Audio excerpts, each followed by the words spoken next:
I've had some Jewish listeners reach out to me in the last weeks. Candidly, not very pleased with me. They don't feel I've really done a good job explaining, denouncing, or being critical of, or critical enough of the way people like Kanye West have comported themselves, I guess, publicly. And to be very honest with you, it isn't that I have spent a lot of time studying what Kanye West says at all, or paid it much mind at all.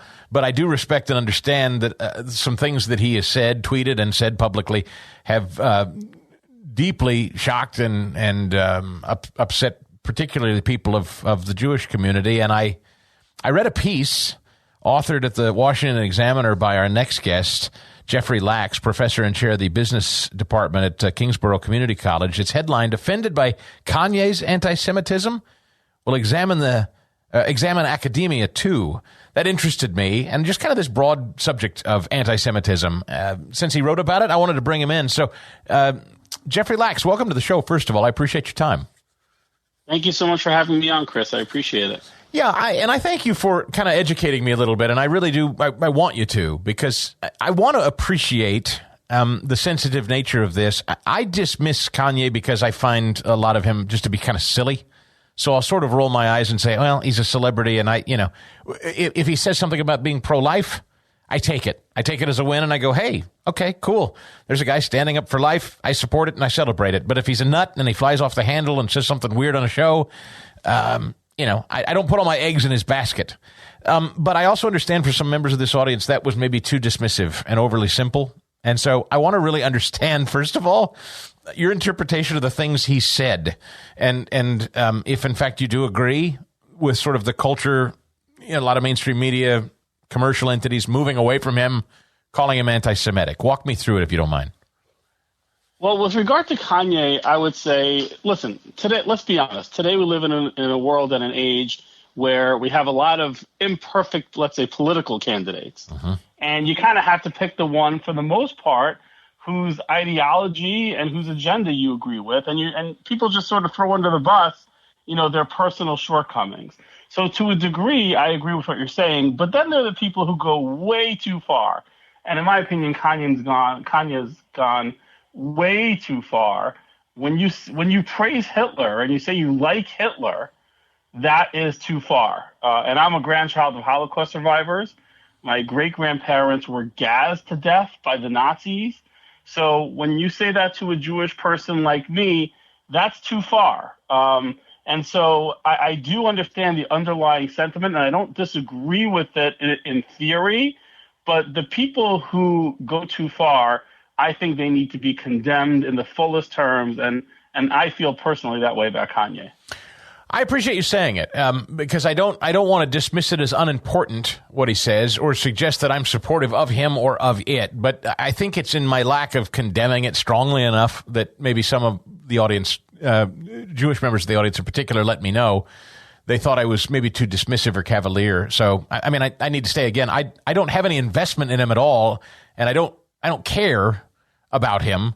So I guess because I've always thought him to be sort of insignificant to me, whatever thing he said, I never gave much import, if that makes sense. But when you put it in the terms you just did, I say, oh, well, wow. Yeah, I can understand why that weighs heavily on you.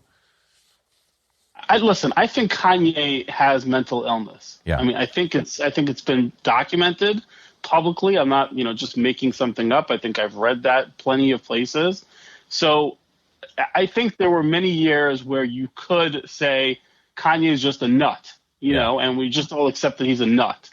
But again, he went, I don't think he just went too far. I think he went way too far. And I think he revealed himself. I think he revealed there are some people who say things and they misspeak and they don't really mean what they say. And those are the times I think you can take the approach that I think you're referring to, where they may say something you like, and if they just misspeak about something but don't really mean it, you kind of give them a pass, especially when it's politics and you're voting in the booth. But again, I think Kanye went too far. I think he revealed himself. There's no going back for me on Kanye. And he told the Jewish people to forgive Hitler.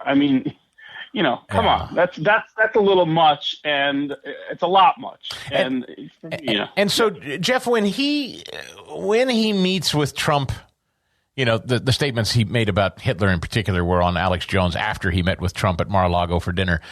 And some of these characters that were with him, I know of one of them, and I find him repugnant, and it sounds like the other that it was with was pretty repugnant too. The thing about Trump is we know his daughter and we know his son-in-law. I have I've always thought it interesting when people call Trump anti-Semitic or anti-gay or anti-race. I mean, he and his wife come from the world of fashion and finance and Hollywood, and so you're talking about a very diverse background of people that work alongside the Trumps and have for years. I just don't believe in my core. I don't know the man's heart. And I don't believe Donald Trump's an anti-Semite or a bigot of any kind. I just don't. But yet, when he sits down with dinner and Kanye, I guess some people say that's a tacit endorsement. Is that how you read it? I don't know. Well, and listen, I am no leftist, okay? So let me be very clear about that, where I stand.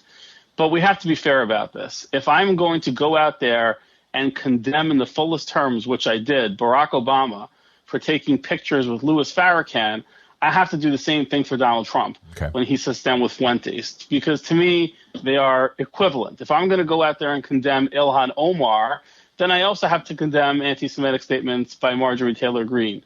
So, listen, I have my own personal politics, but I put them aside when it comes to anti-Semitism because I don't think anti-Semitism is political. I really don't. I founded an organization called Safe CUNY. We are nonpartisan. And even if I tend to agree with other views that anti-Semitic people take, I'm not going to side with them in any way. And so, that's always been my position. And I'm in a world where everybody's leftist in academia. I'm basically one in a million. But I have to be intellectually honest about this conversation. And listen, I'm going to be intellectually honest here, and I worked with Jason Greenblatt years ago. So I come in with a bias built in on the side you're referring to.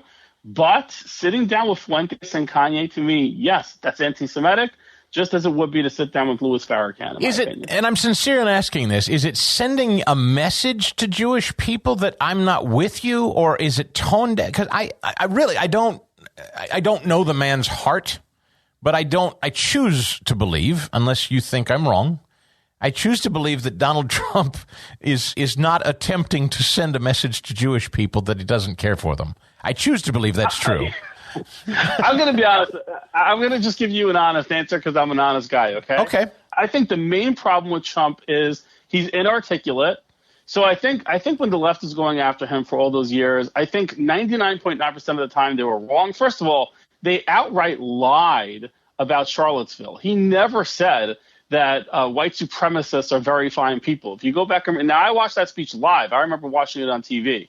So I know he didn't say that. And then I went back and read the transcript. Not only did he not say it, he literally said the opposite. And I use the term literally correctly, unlike most people today. He literally said the opposite. He said he condemned the white supremacists.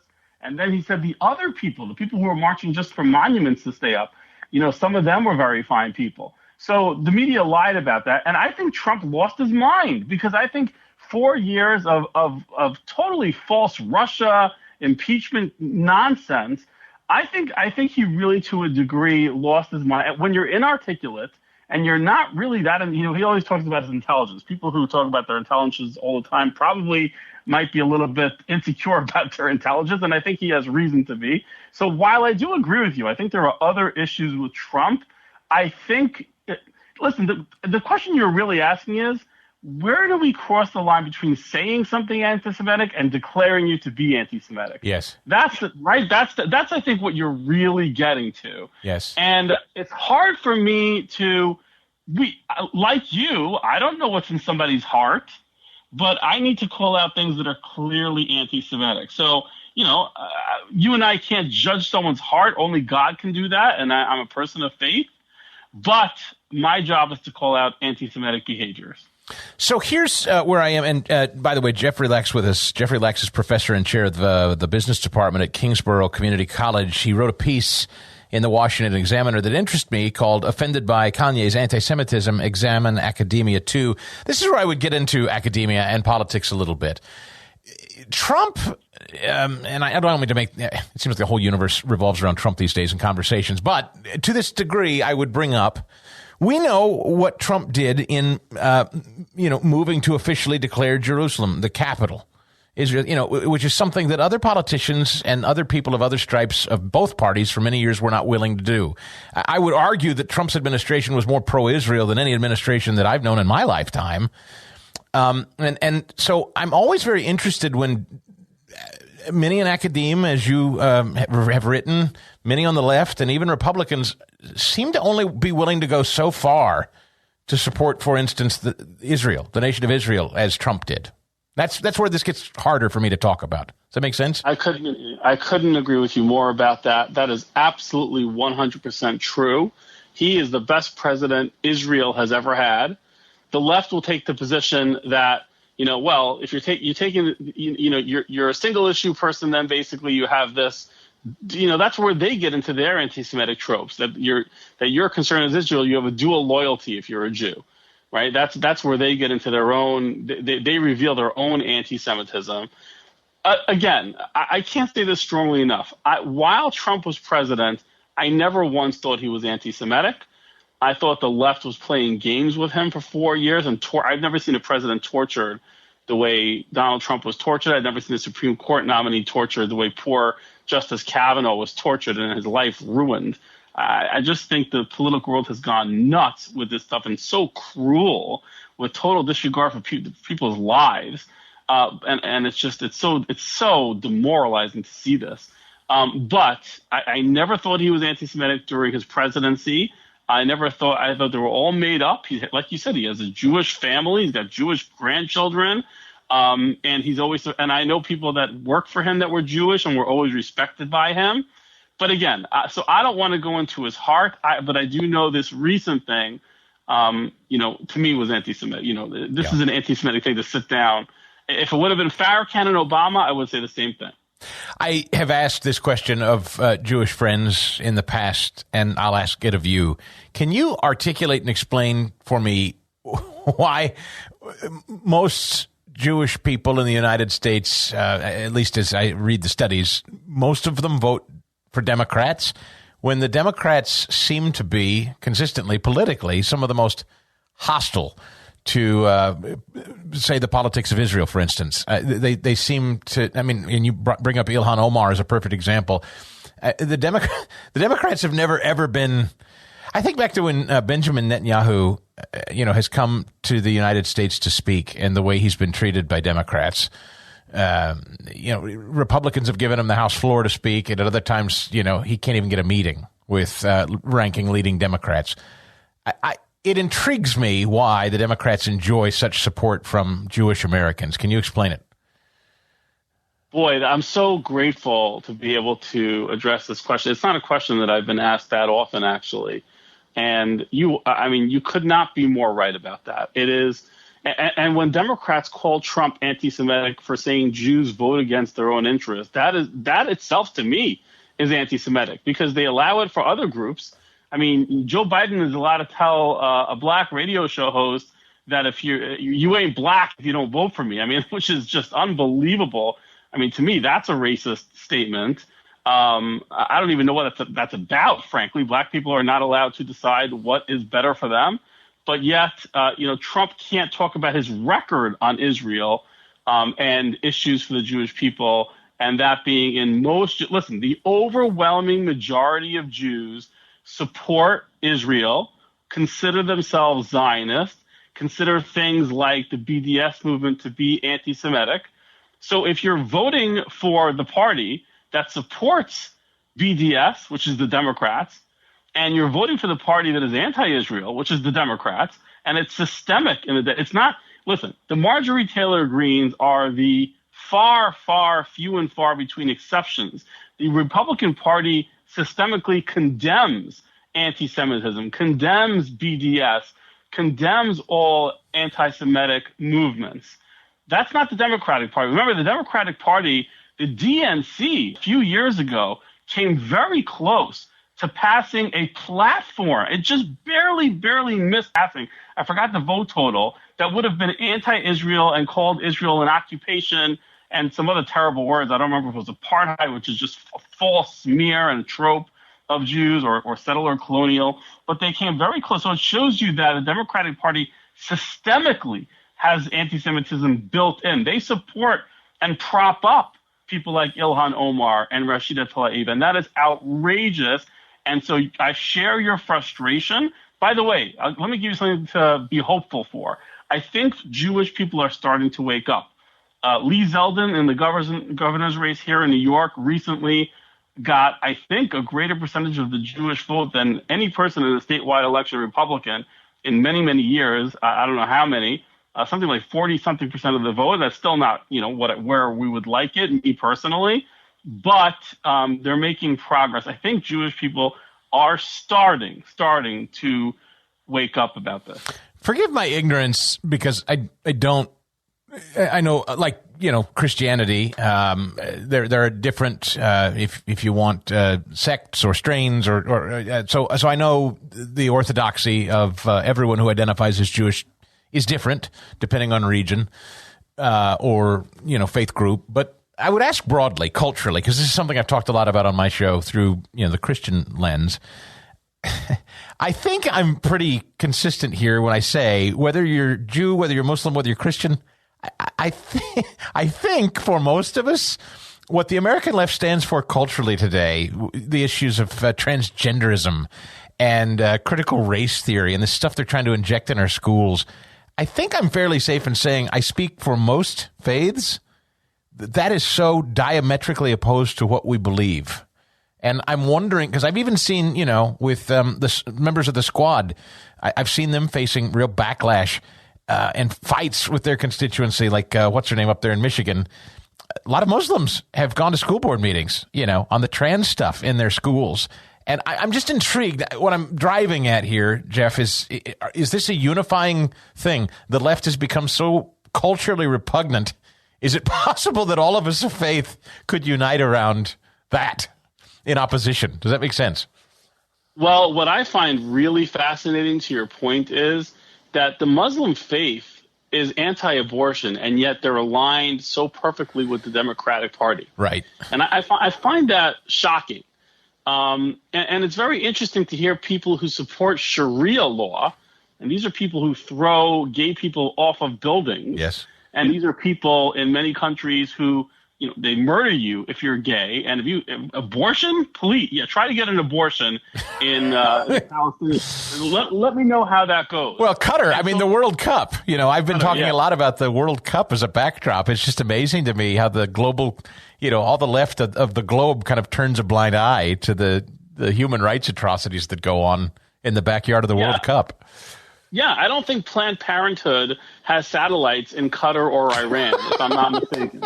I think we both probably, and now I have no knowledge about their locations, but just a wild guess that wouldn't go well for them in those. But Israel, by the way, who has a much more left wing, actually liberal approach in terms of their politics, they'll get condemned for human rights violations, which is laughably ridiculous. Yeah.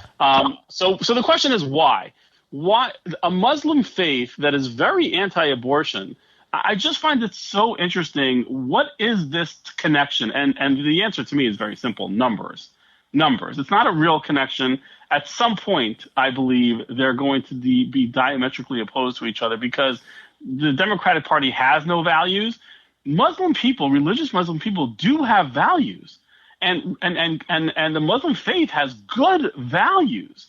And so there are incredible Muslim people who I think they're starting to, you're seeing it on TV, on some of these shows, they're showing Muslims going to school board meetings and saying, we don't support, like you said, we don't support this stuff. This doesn't align with our values. And so my hope is that will happen. I do have hope, to answer your question. And I think the Democrats have no value system at all. The Democrats are based on a strategy with the end game of Marxism. That's what I really believe. My parents came from communist countries. They are horrified to see what is happening in America today. They grew up in communist, they escaped. They fled communist countries. And I think the Democrats are not an ideology, but a strategy. They literally, you speak about their party platform years ago. I'll never forget. They took a vote. I think it was 2012. I think it was the year McCain was the nominee, if memory serves. That was the year they were talking about Lieberman maybe becoming the VP pick. He spoke for McCain that year. I remember this, and I think it was the year they voted to take God out of the party platform. I mean, really, like a creator.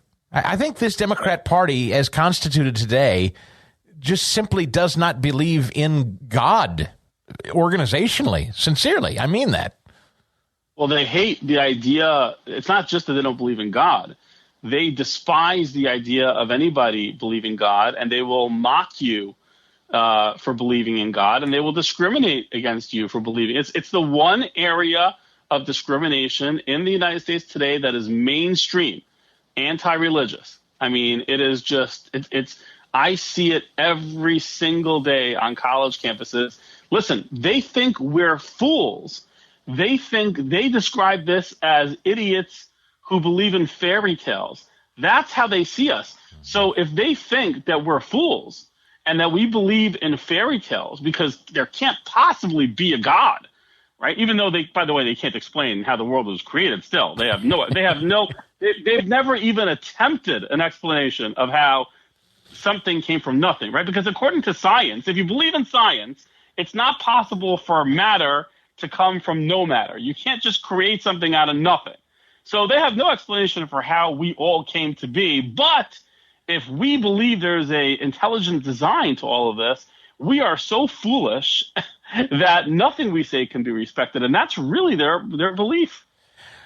I love that you wrote this. I love the conversation. I think it's an important one, particularly at this time of year. And I'm really glad you wrote it because I think you're an intellectually consistent and honest person. And we need more of that in this country.